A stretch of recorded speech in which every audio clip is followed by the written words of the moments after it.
Andrew Zimmern may say that the way to get to know a country is through their food, but from my experience, cab drivers are portals into countries' different ways of life. After a week in Marrakesh, Morocco, which can only be described as an intricate maze with nothing more than spices and traffic that even Frogger would have trouble crossing, my family and I, as well as two guest companions that comprised of my aunt and soon-to-be uncle from Portugal, would be heading to the Atlas Mountains. And what better way to get there than by taxi? The man driving the taxi was a dark-skinned man with a lean figure. He knew his way around the land like a most skilled hunter.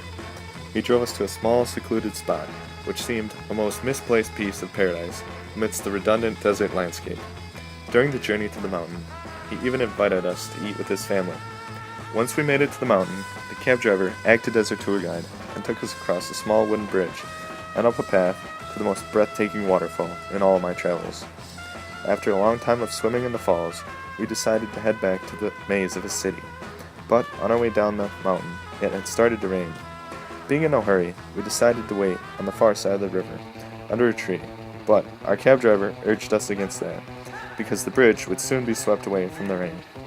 Not a minute after crossing the bridge, it was apparent that a flash flood had been what he meant when he implored us to cross. The bridge tumbled and cracked down the river that had now over tripled in size. The cab driver not only saved our lives, but in doing so, he allowed us to take future trips, including the one we took to Greece 6 years later. While on my family's last day in Greece, searching for a way to the airport, we stumbled upon a burly cab driver. My brother, mother, and I piled into the back of the cab, while my dad sat up front next to the man who we would be entrusting the next 20 minutes of our lives with. My dad then proceeded to perform his usual befriending of the cab driver.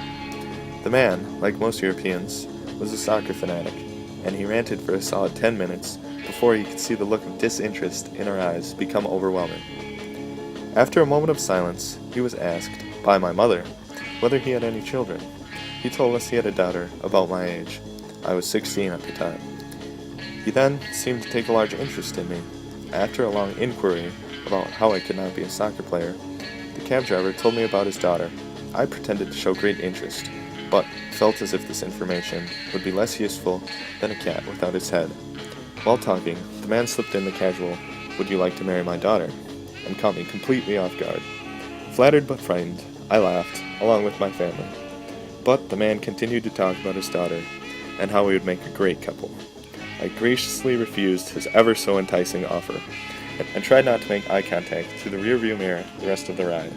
It was a great honor to be offered someone's daughter in marriage, but it just shows how different cultures from around the world can be. From unique foods to concepts like marriage arrangements, each country has a unique story to tell. Cab drivers are a great untapped resource to get to know another way of life. So, the next time you are in a cab, try to strike up a conversation with your driver, and you may learn a great deal about the people and the place you're visiting.